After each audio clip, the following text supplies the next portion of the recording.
So I'm not going to waste any time. I'm going to see if we can go ahead and get started with getting our first guest in here. Tonight we're going to have Rick first.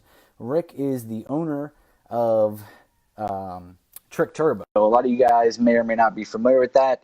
For those of you that follow DNR pretty closely, I'm pretty sure we made an announcement at some point that we were coming up as a dealer for them. So everybody, welcome Rick. What's going on, Rick? Not much, man. How about you? I'm doing well. I'm doing good. I see you're not in the shop, so I guess you had to go somewhere else to get onto Wi-Fi. Yeah. The shop's linked directly. Internet. There's no Wi-Fi box out there, so you Yeah. got me in here. All right. Well, the good news is we're going to be able to hear you and won't drop. For those of folks watching at home, why don't you go ahead and introduce yourself? Let us know who you are, what you do. I'm Rick Stancik. I own Trick Turbo, and what I do is build turbo kits for the 99 to 2013 trucks, soon to be the 14 and up trucks. That's what we specialize in. So that's the specialty there. Now, earlier when I was talking to you, we were having some sidebar conversations about stuff, and you were talking about that you were in the industry. You've been in the industry for like what, 25, 30 years? You said About 30 years or so now. Yeah. Yeah. I started off what? with just hot rodding in general. I was going to say, what got you? What have you done in 30 years in the industry? I'm trying to hear because I feel like there's probably you've been here, there, everywhere. Where were you at? Well, we did went from just hot rodding to working at a internet retail store down in Katy, Texas. Martell Brothers, they're not there anymore. And then went from that to working for a warehouse distributor only. They only sold two other businesses, Texas Speed near Hobby Airport. I think they're still there. Gotcha. And then, that lasted several years. And then my wife decided, hey, let's move to Wichita Falls. And went to work for Nitrous Express. And then I was there probably 10, 11 years. Gotcha. And while I was there, decided, hey, I think I can build a turbo kit. Let's build something. So I built one. So that becomes like the natural progression of questions. Like you worked at Nitrous Express, and one day you were like, "I'm just gonna make a turbo kit." Like, did you Yeah, stumble pretty upon much. it? Well, no, I mean, I built one, and this goes way back. And uh, let's say it really wasn't that stellar. And as cheap, I guarantee it's the cheapest turbo kit ever built in the history of turbo kits. And had a customer But call it me up worked, one right? day. Oh, yeah, we're great. All I right, could that's the important I part. could break that. That was an O2 truck. I think I could brake boost about 5 pounds on it, and the hydro boost held great. A little No three-quarter kidding. ton job. Then I had a customer one day had a I guess it was like a liver noise or somebody else's turbo kit at that timeline. Couldn't change spark plugs, and he hit me up and said, "Dude, can you do anything?" I was like, "Sure, why not? How hard can it be, right?" Right. Yeah, turned into a flipping nightmare, and kind of progressed from there. Gotcha. So it was kind of like you did one, somebody else heard about it. It was like, let's do it better, and then it kind of ran off from there. Well, I built the one, and then I never intended to actually sell turbo kits.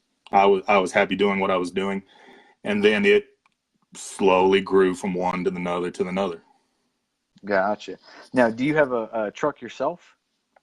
Yeah, I've got I've got several test trucks, but my running driving toy truck is a '03 regular cab short bed 4.8.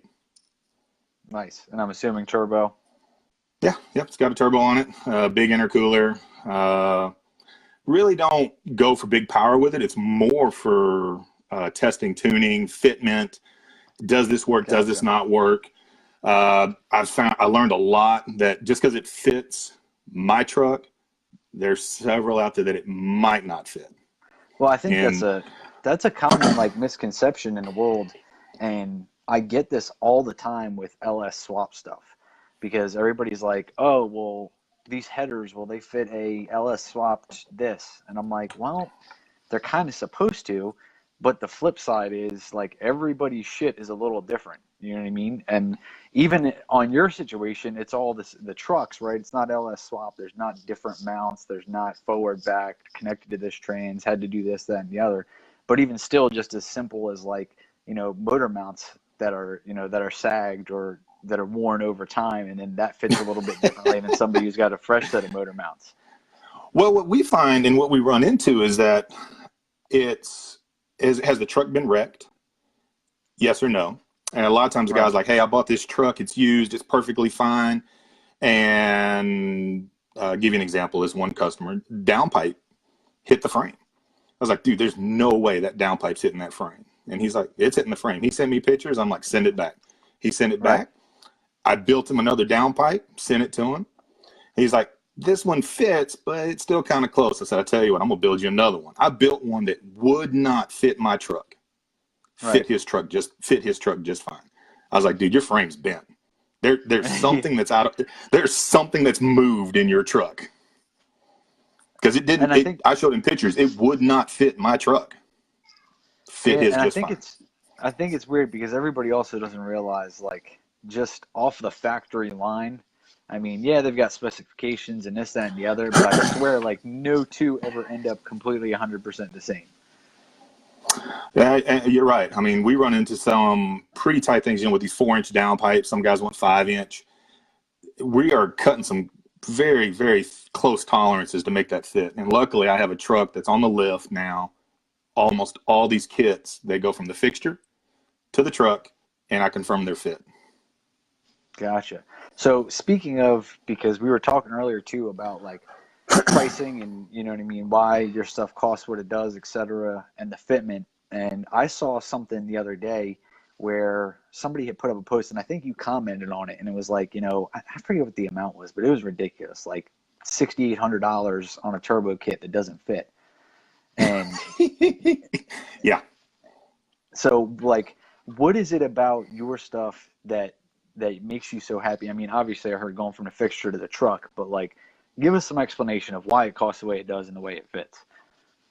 Well, it fits the way it fits just because I spent the time in it and I build it and I confirm it. And I've been known to sit there for days just to move something 1/4 of an inch. The mandrel bent crossovers that we do. I've had the mandrel guy go, I need 2 more degrees on this one bend. And he's like, are you kidding me? That's within spring tolerances. I'm like, no, go ahead, and I need 2 more degrees. Boom. Get a shipment in, check them, fit them. Yep, they look good. But I want them to fit just a little better. So these things have been constantly changing over the years. I've been doing this now, I don't know, 12, 13, 14 years. And it's gone through several revisions. And if it doesn't fit, I want to know why, and show me pictures why. Send it back, and I'll fix it. And that's those don't happen that often anymore. That's something that's from in the past. When we went to those manifolds, that cured a lot of issues. Well, I think the thing is too is people don't realize, like, as much as they believe a huge company like Summit or Jegs or whatever will take care of their problem, like the customer service aspect of a smaller business is sometimes absolutely unbeatable. Like you said, send me the pictures. I want to see what's going on and let's make it right. And I think that's a big thing because it's especially a product, you made with your hands. Like that went from your hands to drawings to whatever it is, however you got A to B. But that's where it went. So I absolutely. Well, it's definitely a lot of just trial and error in the beginning. It was cut, fit, recut, refit. And it's taken a long time to get to this point. Gotcha. And people don't see that. They don't understand that the price now, which may I add is not even like in comparison to other kits, it's definitely not an extraordinary price. Like you guys aren't the most expensive. Well, we're not the cheapest. We're not the most expensive, but that one particular post that you mentioned about, when someone has a turbo kit that they pay a lot of money for, or even let's just say they didn't pay a lot of money for it. They bought a used kit or a cheap kit. It should fit. If you say it fits, it should fit. So then my question is, because I'm not sure, because the reaction I got from you, and then I saw some stuff in the comments, like, is it true about the motor mounts? Which one? I don't keep track of everybody's posts. I'm like, I'll go in and I'll add my 2 cents then, and I'll just move on. I put my 2 cents in. It's time to go do something else. Yeah, but that's what I mean. Like a lot of guys say that the motor mounts, cause fitment issues. Like in your experience, has that been true? No, no, Not at all. not with these trucks. If you've got a motor mount fitment issue, that's a unique situation for me.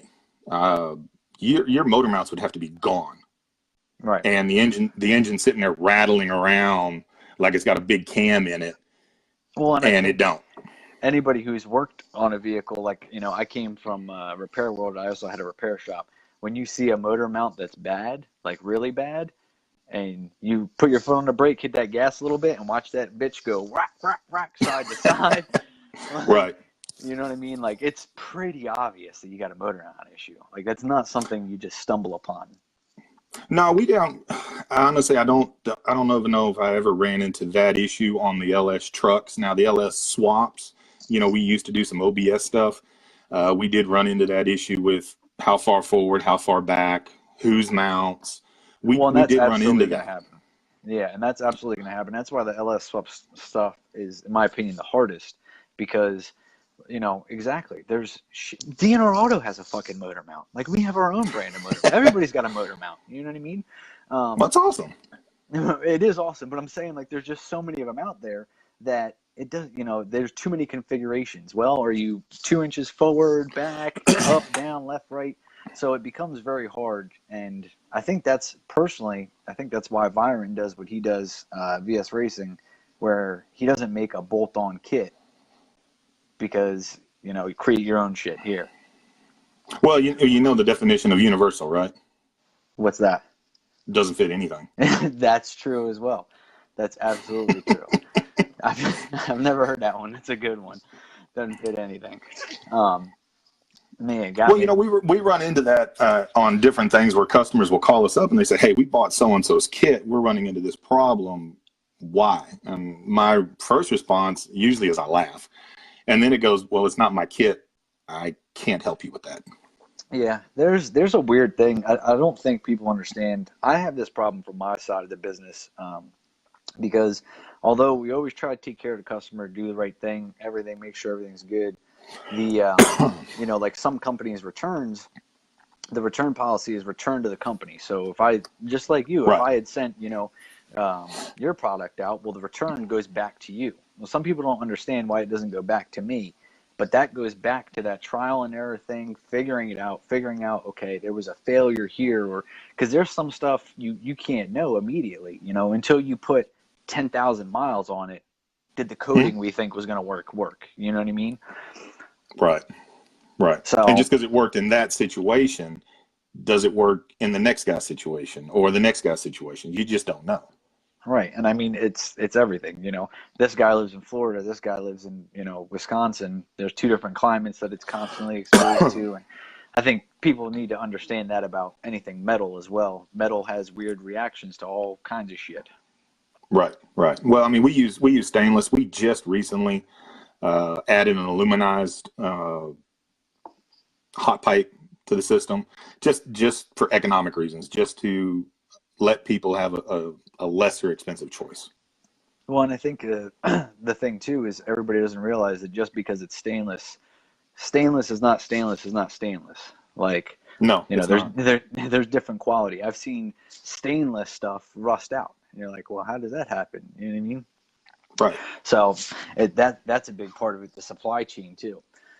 So with that being said, I know you guys are working on some new stuff, and you touched on it a little bit. Can you tell me about the new project you've been working on? The new truck, the The new 2018. truck. Yes, sir. Okay. Well, what we've got is we've built some 2014, 2015 trucks that have came in, and we decided that it's time to go ahead and do one. So we went and bought a truck. We went and bought a 2018 Z71, all everything that you could want on it, the four-wheel drive, the whatever they Right. have, just so I have all those options there. And started building. And we just took an old fixture, built the manifold, put it on this new truck, and I looked at it on my personal truck, and I was like, "That's not right. Right. That location's a little off. Let's redesign." So redesign the manifold. That redesigned the crossover, and now that redesigned the downpipe. So we've kind of gone through that Everything. process again, And I think I sent you a video on the intercooler piping routing, maybe, or I I sent that out believe to so. some guys, and it's definitely coming along. Put up some pictures of the intercooler we put on there. And caught a little slack about that one. Oh, that's cute, that's adorable, that's tiny, which they just don't see the whole intercooler. And so Right. probably in the next 4 to 8 weeks, we'll have full kits ready to go out the door. Full kits Now, it ready will to be go. a fabricated manifold. It won't be casted. It will be fabricated, Right. and we'll see how it plays out. If the market will hold a casted manifold in that world. Yeah, and if it'll work, because I think one of the things like the casting is nice. I mean, both ways it's pretty good. Right. But I'm excited to see that because that's brand new truck territory, and I'm excited to see what guys can do with it. Um, my question too, as far as the full turbo kits, Hmm? I know this information, but some folks may not entirely know. What offers do you have as far as different turbos? Is it all specifically set out for one turbo, or do you have minor adjustments for other stuff? No, we adjust to fit the customer's needs, right? I mean, the basic kits are going to be your what I call a small frame T4. That's your VS Racing 7875, your Magnum, your Precision, your Turbonetics, Right. standard T4 3-inch V band, or some guys call it 3 5/8. Any of those turbos fit that setup. Now, guy wants a Borg Warner 366 that changes some things, or if he wants to go to a large frame T4, it changes some things. So we ask the customer straight out, what's the use of the vehicle? How much? First off, how much power you want to make? What's the plans for the truck? Right. And then we go from there. Yeah. Now, as far as your customers, do you have any like notable ones you like bragging about? Like somebody that, just made a crazy amount of horsepower or crazy track times or Well, we've got. I don't really brag about a lot of my customers because it's real more personal. We've got uh, Jax Topher up in New York. He did like 60,000 plus miles on the first one of the very first turbo kits that were out there, right? no shit. And he upgraded it over time, but it was still the same base kit. And then we've got Mark Bird out of Georgia. So Denali drives it to the track, runs low tens, drives it home, and he's not even turning the thing up. So we did Right. we did a calculation on it, and he's tiptoeing around 1100 ish horsepower. Got a couple of Which is guys down in Houston. which is incredible at that size and weight. It's pretty interesting. That's actually the second kit that we put a GT55 on. It's just a massive turbo. In fact, he's the test mule for our twin scroll manifold. He's got Gotcha. one. We actually built that manifold, fabricated a twin scroll in the shop, and sent it to him, and it's still on his truck. And that Freaking was 3 4 years ago, I guess now. So yeah. so he's killing it. And the thing is, you got to look. He's making this power running these times, but the flip side is it's lasting too. It's not like he did it once or twice. Oh, no doubt. I mean, that's kind of the big thing. I mean, you got these guys that are dyno queens that, man, they make 1,200 1,300 horsepower, but then you never see them drive the trucks. Right. And I'm a big old boy. I mean, you got to have air conditioning in your truck, Yeah. especially in Texas. 115, 120, 115 degrees, not It's 120, a but feels like it's it a sometimes. it's a necessity. That was going to be my other Absolutely. thing because I had asked you earlier because I got some questions on it and just kind of familiarizing myself with the product. But four-wheel drive, AC, how does all that stuff work with the kits? Works great. The thing when we first went into it is mine was a 2-wheel drive truck, 3/4 ton. So built that, it's got the torsion bars underneath it, which are a pain in the ass to work around. Yeah. And next thing someone's like, "Hey, I got a 4-wheel drive. Will it fit?" I don't know. Tell me if it fits or not. Called me Right. back. Said it fit. I said, "Great, fits 4-wheel drives in." Right. What we ran into on I guess it'd be one of the modifications is when they switched the sway bar from in front of the frame to behind the frame. Gotcha. We lost some real estate. That forced us to move that crossover back a little bit and down. So yeah, So air conditioner. You do go ahead. oh, okay. I was just saying you guys made those adjustments, got it figured out, and then what about the AC? Okay, AC. You do have to move the AC low suction line from 99 up. I guess it's going to be oh 07, oh 08. You can move it fairly easily. The oh 09 and up, the 10, the 11, and the 12, that at the accumulator, it's a pain in the butt, but you can do it. In fact, what was it? Truck Tech did an install on one, and same thing. They show you basically how they moved the AC line over. Now, if you've got a buddy in the AC shop, some customers went and they evap the system, Right. made a new hose.